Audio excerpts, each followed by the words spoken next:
If you want to absolutely dominate in PvP, make people rage quit, and maybe even send some hate mail, this video is for you. I'm breaking down every PvP weapon combo, the must run artifacts, and exactly what you should be stacking to shred your opponent in Season 10. Let's get into it. New World Aeternum, there's 15 weapons. That means there's a lot of combinations, more than I can even count. And I can count pretty high, all the way up to 7.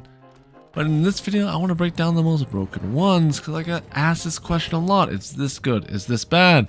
So if I don't cover your combo in this video, it probably means it's not an A to an S tier build. Let's start off with the magical weapons. Magical is Fire Staff and Ice Gauntlet. These two are an absolute phenomenal beast when paired together. Another very good combo is if you pair Void Gauntlet with Musket or Bow. This is only doable if you run Lifetaker, an artifact that you can grab in Elysian Wilds right here at this beautiful ape.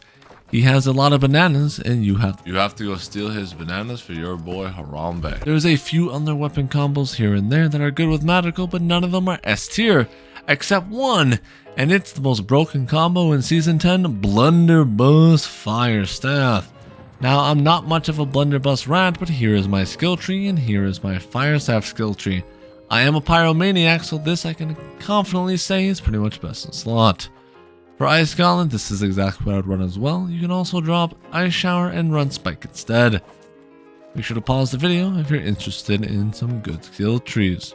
What else can we run though? For Bow and Musket, I recommend either pairing these with Rapier, Hatchet with Bow, yeah, I wouldn't say that's good, or Bow with Lifetaker, same with Musket with Lifetaker. If you want to run the Rapier route, you go Finisher, this artifact right here. This drops from a beautiful mammoth in Elysian Wilds.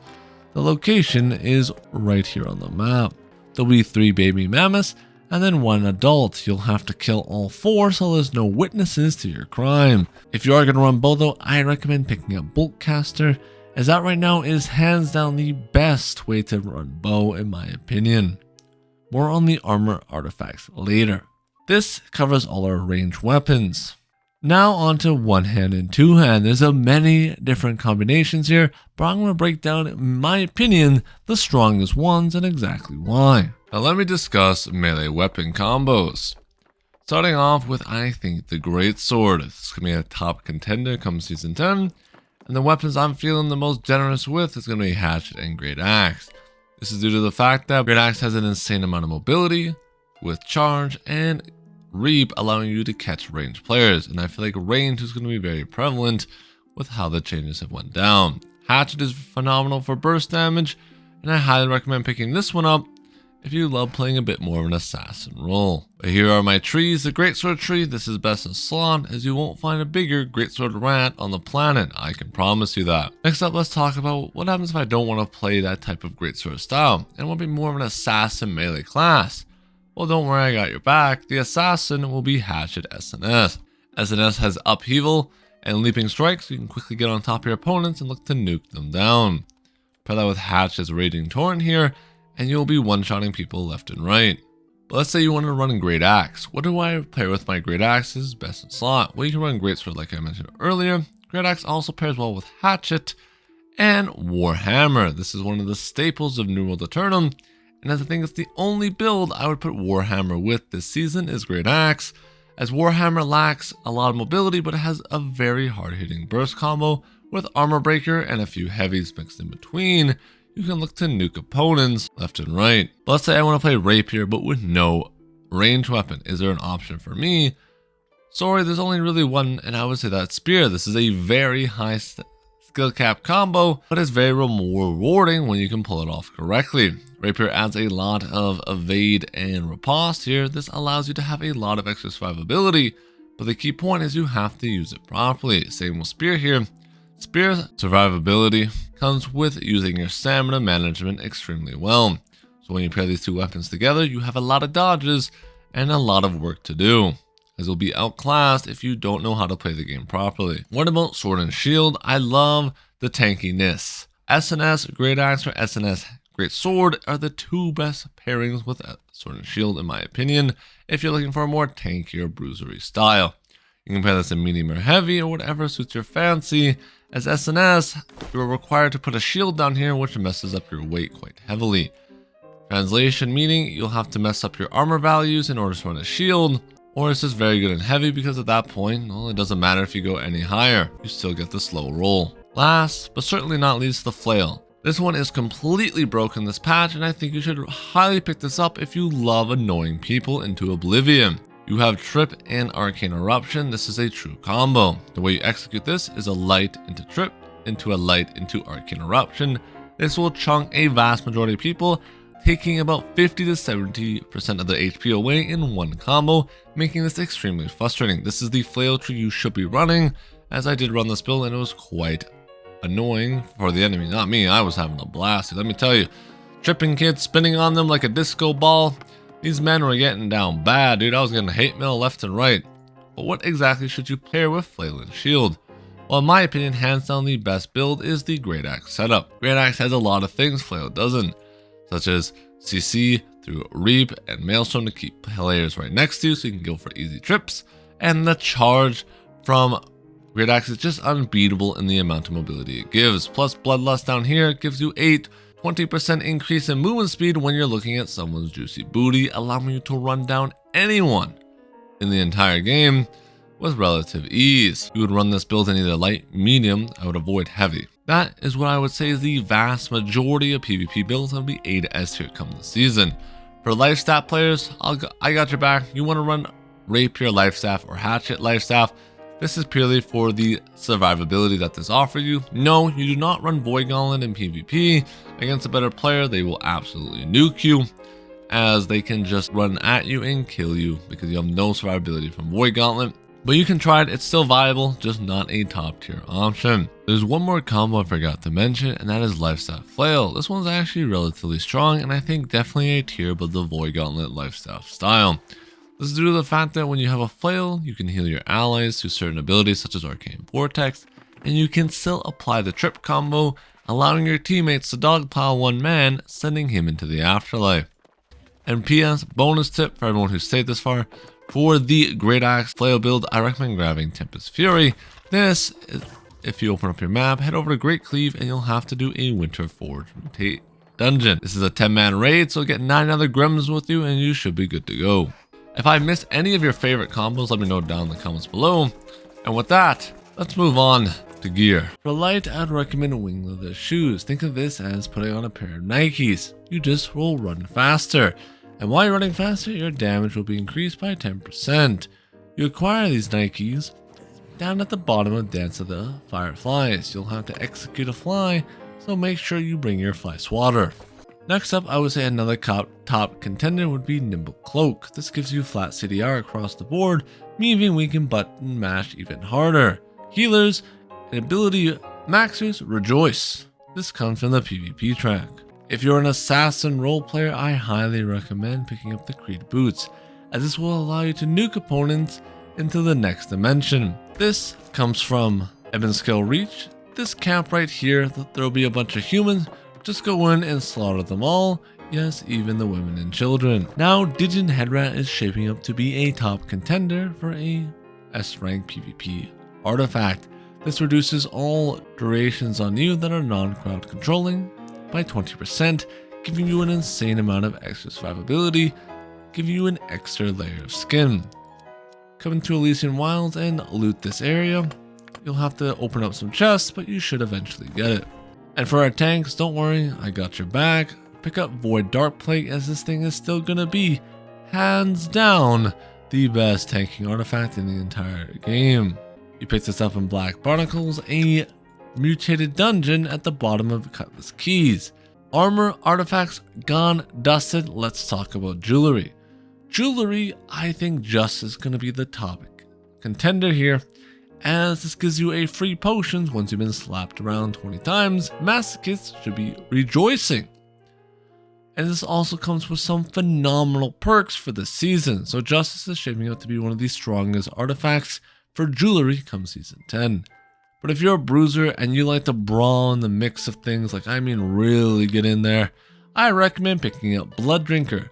This turns you into Count Dracula himself because you'll be sucking people dry with all that lifesteal, giving you an insane amount of survivability, and I highly recommend picking this up for every type of build in New World Aeternum, as it's just fun to mess around with. This drops in Everfall from the Mutation Starstone Barrels. It's up this week, so I highly recommend locking it in and going to farm this. For every build in New World Aeternum, you'll want to be running Solid Heartroom form. This gives you armor, making you just more of a turtle, and Mending form, turning you into your own healer. We don't need a healer, they're useless anyways. We don't like rot priests around here. You get this in Lazarus, and this is basically ran on every build in the entire game because of how overpowered it is. For PvP, let me break down the artifacts for weapons now.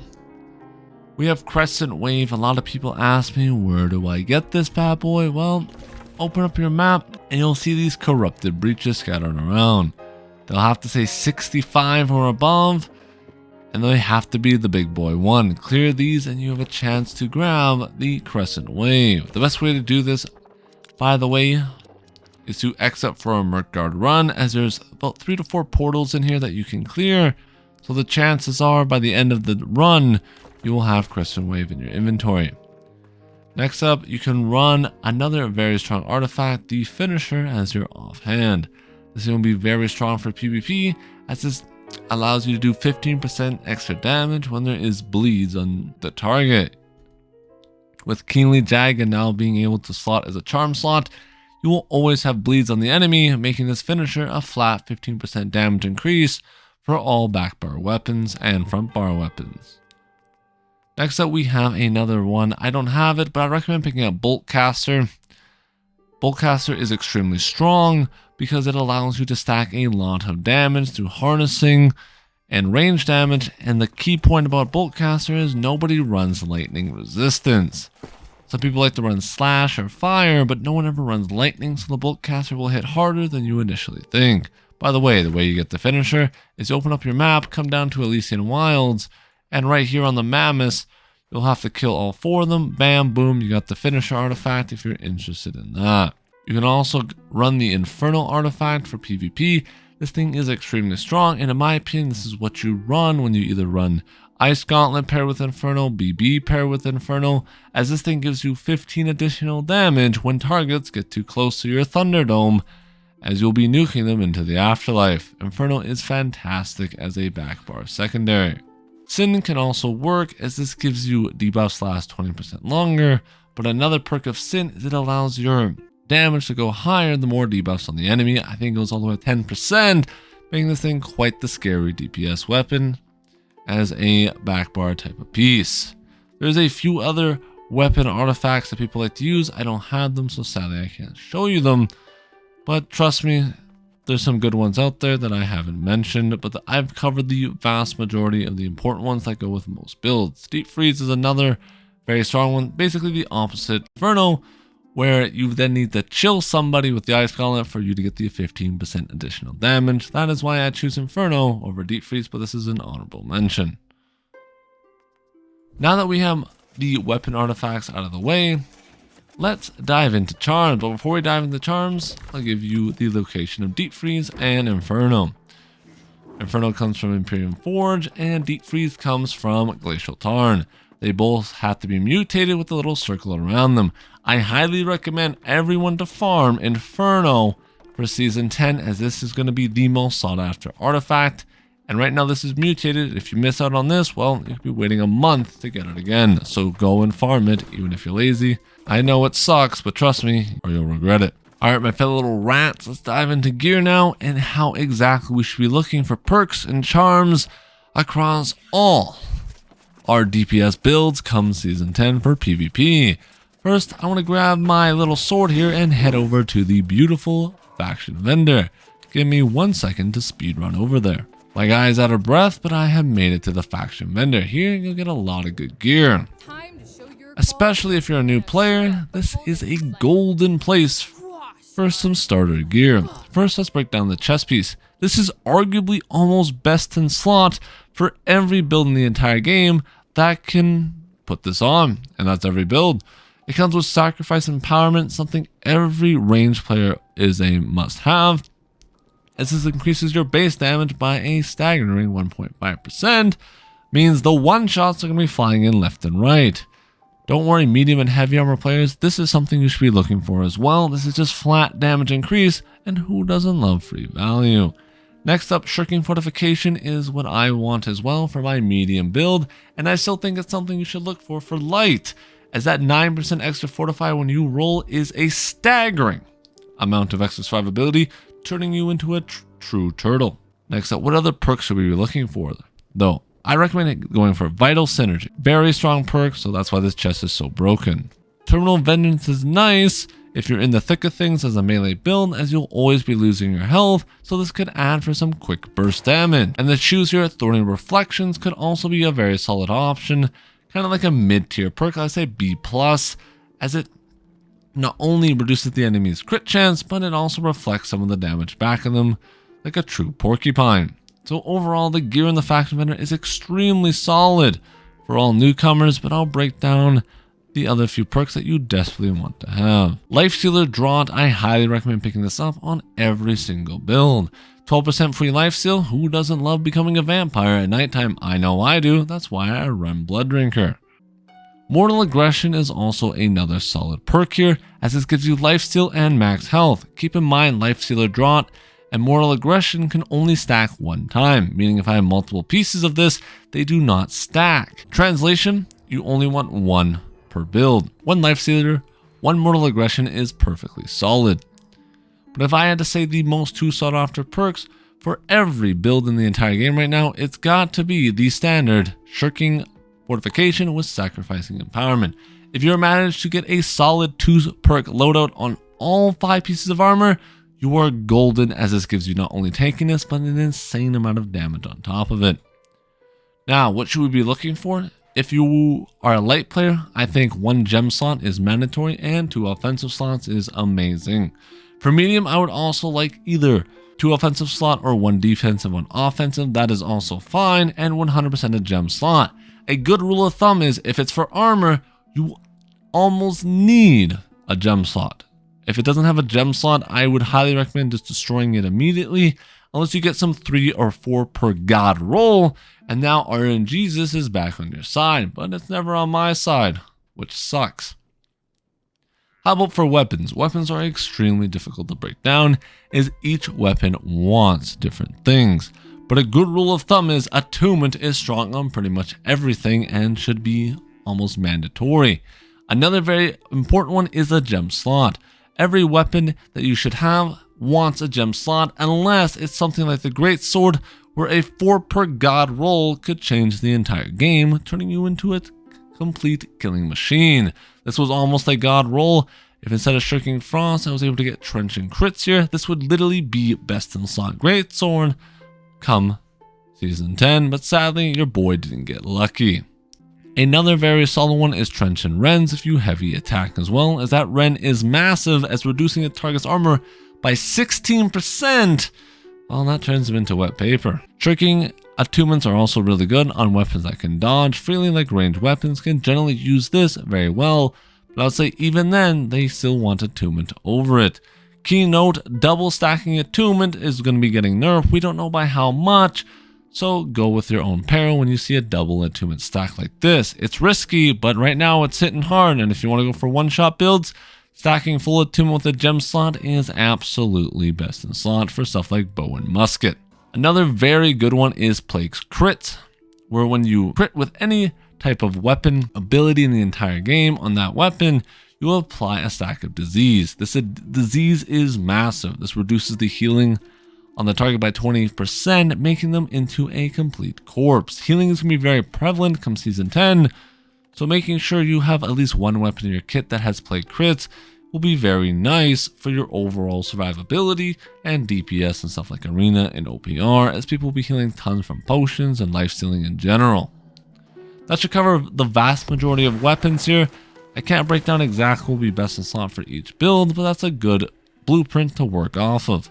But a quick little recap just in case. Gem slot mandatory pretty much on every weapon. Unless you get a 4 per god roll, it's pretty much not going to be better. You want to look for Atunement, Sherking Abyss, Plague crits are very good across the board, and Trenchant is broken on certain weapons. There's a few other perks such as End right there that can be really strong, and stuff like Hatchet and Great Axe that use abilities to do a lot of damage. Alright, weapons out of the way, let's head over to our jewelry so we know exactly what to run.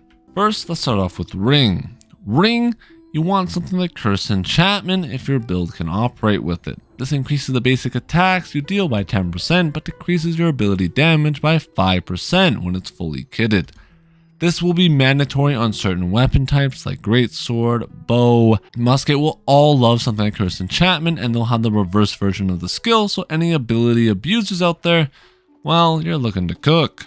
Another phenomenal ring perk is your weapon type of damage. Thrust damage here, slash, arcane, whatever your heart contends. You want this also on your ring, as that can stack with the previous one, giving you a total of 18% damage, but we can push that higher by also getting Enchanted Light Attack here. This will improve your damage once again by about 3% overall, giving us big gains. There's another perk though that you can hit as well that will run where you increase your base damage by 1.5%. If you get a god roll and get all 4 of these, you don't need a gem slot, you are cooking. But that will basically break down Ring. I think those are just hands down the best perks overall for Ring. Anything that gives you more damage and you're golden. Make sure it aligns with your build and you'll be good to go. A gem slot here is ideal, of course, but if you get a god roll, don't worry, you'll be doing just a-okay. Remember, gems give you negative 2% damage to a certain element, and they'll also give you 1% damage or 2% damage depending if you're ranged or melee. Now let's head over to Amulet. Amulet's much more simple. I personally love Sherking and Power. Some people don't. Hey, everyone loves their own stuff. That's cool. I think Health is another solid perk to grab, as it allows you to be a bit more tanky overall. Something else that will be rolling are these protection perks. Now, Amazon has noted here that these will not stack. Translation, meaning each one you get will have diminishing returns. So instead of 8, it might go 8, 6, 5. We do not know, but keep that in mind when you get a god roll like this and get 3 protection perks. We don't know how strong this is going to be, but I would just save it in the bank. Simply put, if it's not a big nerf, triple protections could become very meta on Amulets, as a negative 10% damage to a certain damage type is massive for survivability, especially in PvP, where the 2 most common damage types in the entire game are Thrust and Slash. Also, of course you want a gem slot here if you can acquire it, but otherwise it's okay. It's not as important as armor, as the perks that can roll on jewelry are much stronger than armor in my opinion. So if you get a 4 perker or a 3 perker and they're really good, it's fair. Don't decon it. You'll probably end up using that for a long time. Now let's break down Earring. Earring has arguably the most important perks to get overall. I would say for Earring, you actually don't want a gem slot, you want a 4 perk roll, as the perks are just that overpowered. Take this Earring for example. Comes with Empowering Toast, Fortifying Toast, and Refreshing Toast. This is absolutely phenomenal. Not best in slot, but getting pretty close. Gives me armor, offensive, and more potions than a man could ask for. I'll have a potion addiction by the end of the day. Also, a couple dead bodies in my backyard. There's a few more perks here for the Earring that we can look at. One is Refreshing Move. This one's not good in PvP, but you want the other one that reduces your cooldown by 10%. That one is extremely strong. Simply put, 10% ability haste, well now we are absolutely spamming abilities left and right. And the final one you want to look for is Healing Heart. This one is phenomenal, and arguably the most broken Earring perk in the entire game.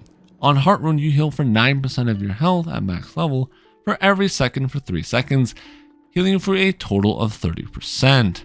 And if you have anything that extends durations on you, this can heal you up to 35% healing, giving you a phenomenal chunk of HP, basically giving you a free potion every time you have a Heart Rune. This will be mandatory on every build come Season 10, so this is something you should always look for. Quick TLDR, gems on jewelry is not needed, as the perks on jewelry are much stronger than anywhere else in terms of armor. If you get a good 3 roll perks and no gem, it's still viable to run, as 3 perks are more useful than a gem slot. So I use this earring one more time, this would be better than a 2 perker with a gem slot and then 2 charms, as these 3 perks have higher value than that gem slot. And that's why getting a quad perk earring will become a necessity come season 10 for best in slot. Now that we have had the perk breakdown across the board for PvP, trade post so I can break down charms for the damage enjoyers out there.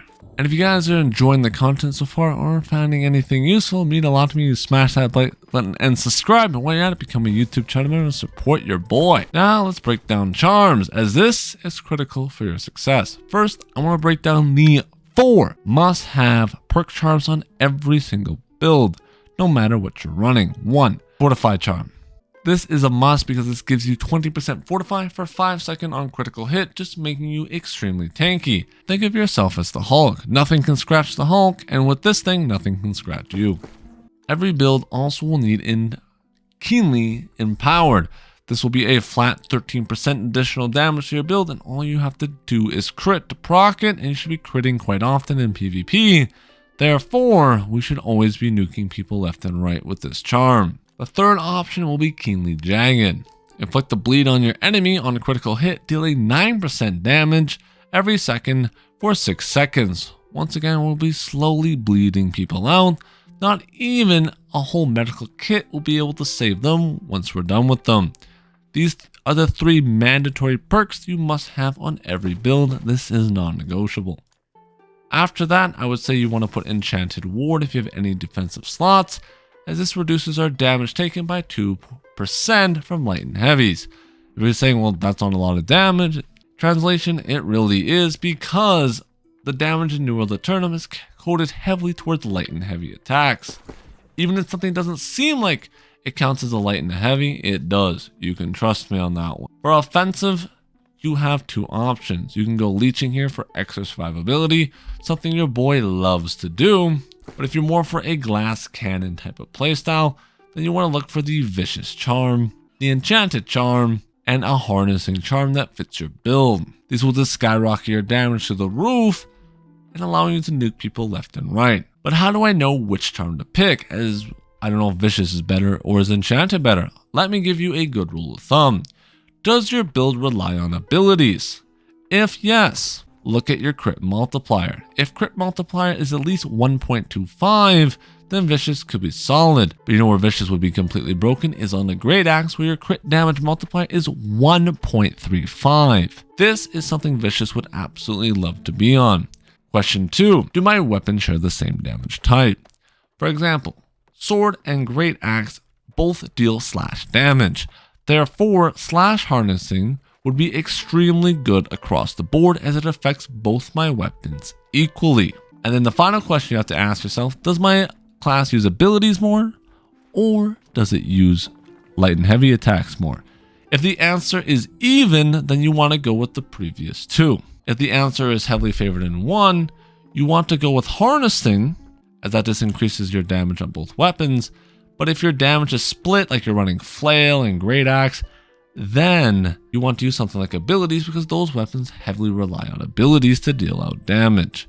So it's all about knowing what your class does better.